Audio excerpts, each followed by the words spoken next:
bakit naipayo yung company na to, naniniwala kasi ako na lahat ng bagay sa mundo ay meron talagang tamang oras. So, kahit di namin naplano, hindi namin pinlano talaga, pero sabi nga nila sa Proverbs 19:21, many are the plans in a man's heart, but it is the Lord's purpose that prevail. So, siguro talagang ito na yung panahon. Ito na yung panahon kung bakit nagkaroon ng ganitong kumpanya. At paano namin yung nasimulan, biglang nag-pop up yung idea nung Pupunta kami sa Hong Kong. Hong Kong. Nasa plane kami noon. Ongoing kami to Hong Kong. And then, sabi namin sa isa't isa, AM, mukhang kailangan na natin magtayo. Kasi, for us, mas mapaprovide namin yung mga needs and yung mga dapat ibigay sa mga distributors kung control namin yung company. So, yun. Naisip namin kung ano yung pangalan. Kasi napaka-importante kasi yung pangalan sa isang company, no? Ngayon, naisip namin na before kasi, nung nagkaroon ako ng first na muscle car, ay ang plate number nun is I am 01. So, pero may behind kasi yung, yung meaning kasi nun, no? Akala ng iba na dahil lagi akong 01, yun yung ibig sabihin. Pero pag sinearch mo kasi, sa Bible, may nakalagay doon na yung name ni God is I am, sabi niya. Tapos, yung 01 naman represent first. Ang gusto kasi namin mangyari na God first, no? Parang gano'n, no?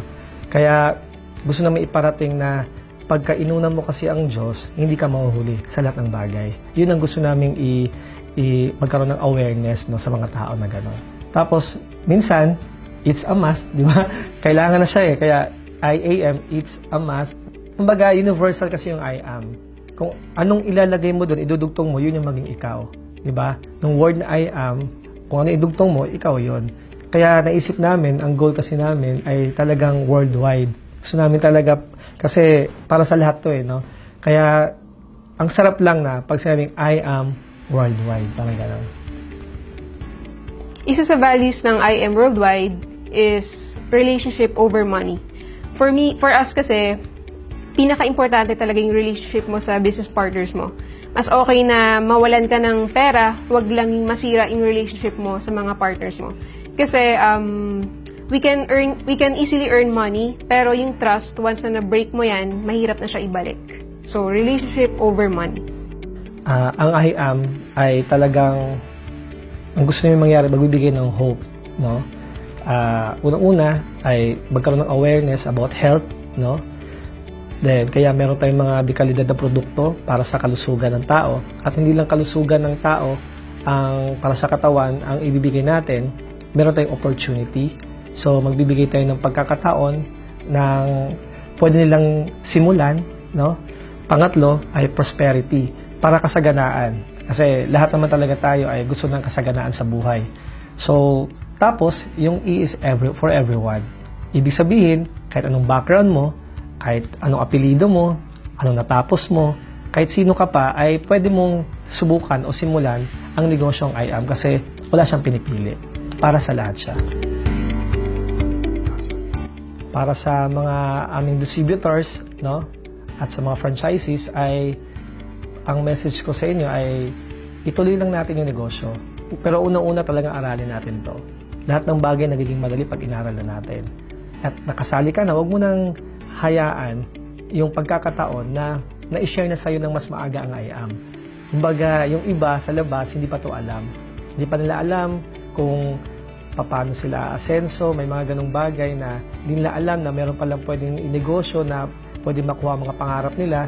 Ikaw mismo na nakita mo na, talagang ibigay mo yung 100% mo. Kasi naniniwala ako na hindi mo makukuha yung mga gusto mo sa buhay kung hindi mo binibigay lahat 100%, yung effort mo, tsaka yung energy mo.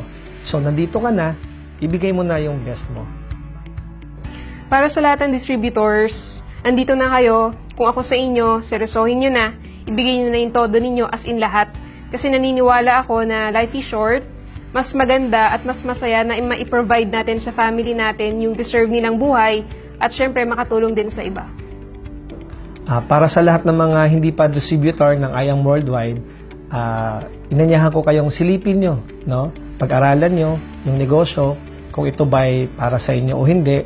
Mas maganda kung mapuntahan nyo yung aming opisina, tapos mag-interview kayo doon ng mga aming distributors na. So, para at least makita nyo rin yung mabalanse nyo kung talagang ito ba ay para sa inyo o hindi. Lahat ng bagay naman, hindi mo malalaman kung hindi mo siya susubukan. Huwag kayong matakot i-try yung business. Nandito kami para tulungan ka at i-guide ka maabot yung mga pangarap mo sa buhay. Join IM once and you will stay here forever.